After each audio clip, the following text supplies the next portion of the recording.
बड़ी खबर आपको ये बता दें कि आज या कल चुनावी तारीखों का ऐलान संभव के हवाले से खबर 12 से 14 फरवरी के बीच हो सकता है मतदान। 17 फरवरी तक वोटों की गिनती संभव है। 18 फरवरी को रिटायर हो रहे हैं सीईसी राजीव कुमार। सीईसी राजीव कुमार के रिटायरमेंट से पहले चुनाव संभव माना जा रहा है। आपको बता दें 23 फरवरी को खत्म हो रहा है दिल्ली विधानसभा का कार्यकाल और यही एक बड़ी वजह है कि दिल्ली विधानसभा चुनाव 12 से 14 फरवरी के बीच कराए जा सकते हैं, मतदान कराया जा सकता है। ये बड़ी खबर निकलकर सामने आ रही है। सूत्रों के हवाले से बड़ी जानकारी, आज या कल में ऐलान संभव माना जा रहा है। यानी कि चुनावी वो तारीखें सामने आ जाएंगी जब दिल्ली की जनता अपनी सरकार चुनने के लिए अपने मतदान का इस्तेमाल करेगी।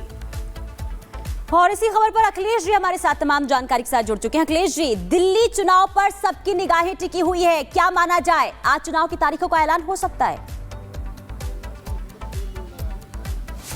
बिल्कुल मानकर चलिए कि उल्टी गिनती शुरू हो गई है तारीखों के ऐलान की। इलेक्शन कमीशन ने करीब करीब जो सूत्र बता रहे हैं अपना काम पूरा कर लिया है। जो स्टेट इलेक्शन कमीशन है दिल्ली का, उसको कह दिया है कि रिवाइज लिस्ट जो है जो वोटर्स की वो आज यानी 6 तारीख तक जारी कर दिया जाए, वेबसाइट पर डाल दिया जाए और उसके बाद जो जितनी बाकी काम होते हैं वो सब पूरे करीब करीब किए जा चुके हैं। सिक्योरिटी का जायजा लिया जा चुका है और चूंकि दिल्ली में 95% के आसपास शहरी इलाके हैं जहां पे सिक्योरिटी को लेकर कोई ज़्यादा प्रॉब्लम नहीं है, इसलिए उसकी भी इलेक्शन कमीशन ने अपनी पूरी तैयारी कर ली है, बातचीत कर ली है, सिक्योरिटी एजेंसियों से बात कर ली है। दूसरी तरफ मुख्य चुनाव आयुक्त, जैसा कि आपने बताया कि 18 फरवरी को रिटायर हो रहे हैं, उससे पहले चुनाव आयोग की एक कोशिश है कि 17 फरवरी तक हर हालत में चुनाव रिजल्ट डिक्लेयर कर दिए जाए और 18 तारीख को चूंकि सीईसी रिटायर हो रहे हैं इसलिए ये कोशिश है उनकी कि पूरी कर लिया जाए और 23 फरवरी तक इस विधानसभा का कार्यकाल है, उसके पहले हर हाल में चुनाव हो जाना तय है।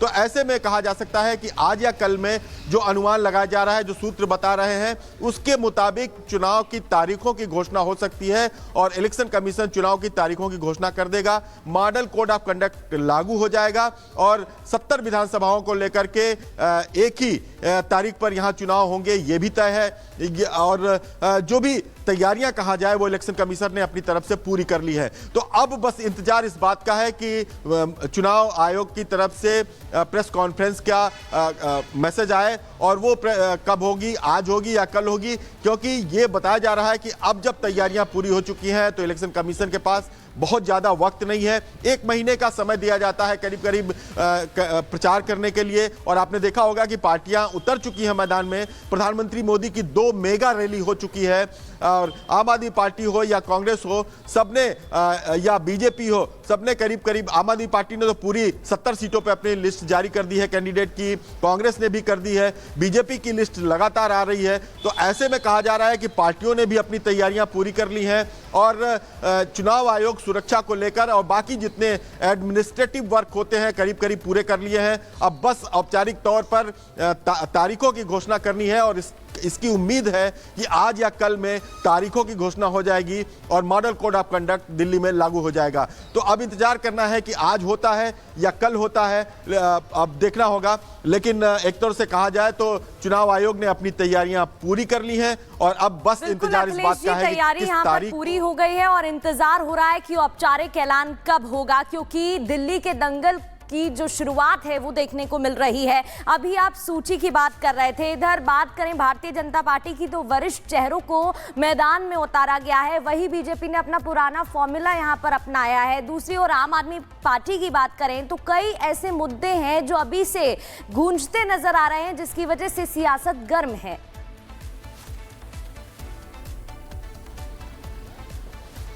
बिल्कुल, आम आदमी पार्टी ने जहां अपने सारे मुद्दे जनता के सामने रख दिए हैं, जिसमें ज़्यादा तौर पर महिलाओं को 2100 रुपया देने की बात हो या फिर वृद्ध लोगों को 60 साल के ऊपर हैं उनको मुफ्त चिकित्सा सुविधा देने की बात हो, बसों का अपना जो उन्होंने फ्री किया है उसको लेकर के मैदान में उतरी है, पानी की फ्री की बात को लेकर उतरी है। तो आम आदमी पार्टी लगातार इस बात की कोशिश में है कि उसके जितने मुद्दे हैं जनता के बीच जाए और जनता को लेकर उनके वॉलंटियर लगातार जनता के बीच जा रहे हैं। बीजेपी भी लगातार। सबसे पहले बात बिहार के पटना की, जहां लगातार बीपीएससी अभ्यर्थी मांग कर रहे हैं री एग्जाम की, और इस बीच राजनीति भी बहुत हो रही है। प्रशांत किशोर जो मैदान में डटे नजर आए तो उनकी वैनिटी वैन को लेकर कई सवाल भी खड़े होते नजर आए। आज सुबह उनकी गिरफ्तारी हो गई है और आज कोर्ट में उन्हें पेश भी किया जा सकता है।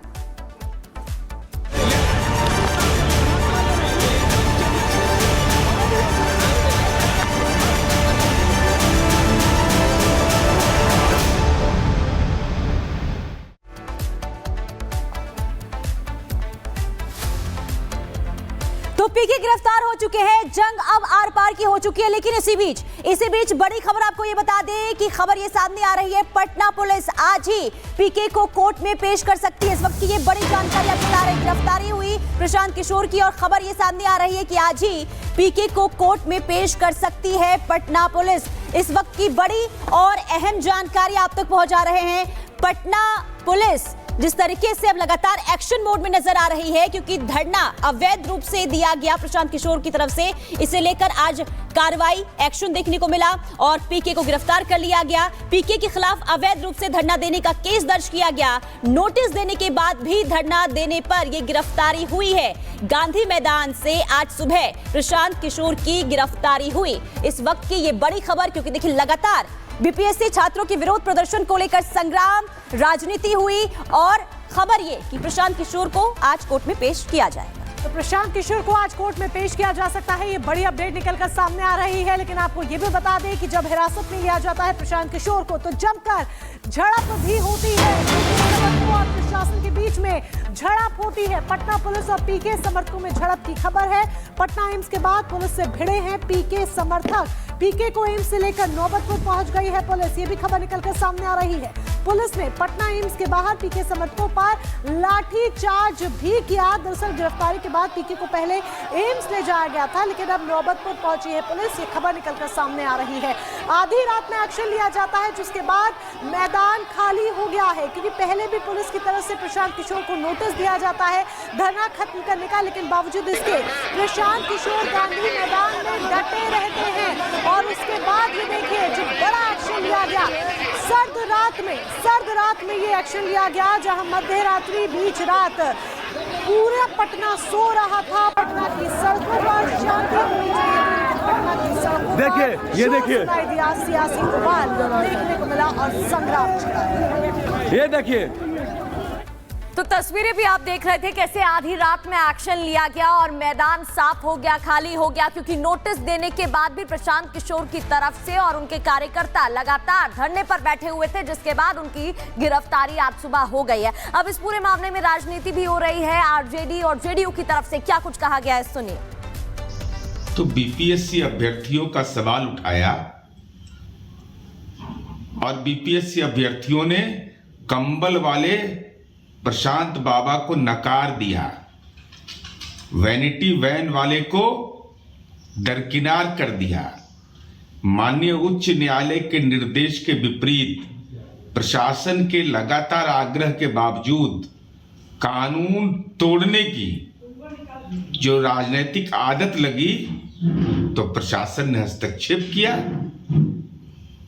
तो अभ्यर्थियों ने परीक्षा दे दी। उनका भरोसा बीपीएससी पर है कि फर्जी आरोप से फर्जी राजनीति की दिशा तय होती है, इसलिए फर्जी राजनीति करने वाले लोग बेनकाब हुए। ये वीवीआईपी अनशन खा पी करके किया गया अनशन, ये छात्रों के आंदोलन की आड़ में